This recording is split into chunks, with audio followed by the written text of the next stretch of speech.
話齋，我哋吸唔到落去咧，其實就好多問題出現嘅。嗱，我哋普通咧就根本就唔會吸唔到落去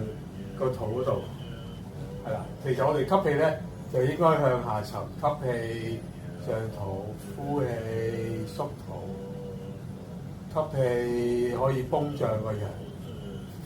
呼氣可以縮翻細嘅人，係啦，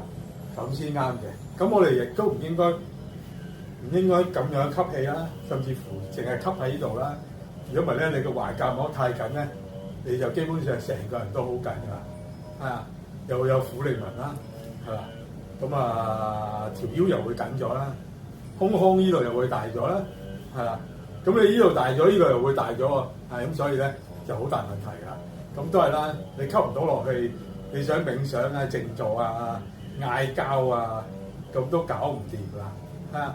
因為佢就會俾嗰個條氣根本就落唔到去啦。我哋點樣為之落唔落到去？你擺喺肚臍喺度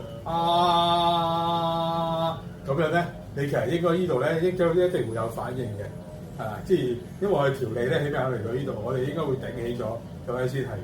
嘅，咁咧我哋就可以知道條氣落唔到去啦。如果你發覺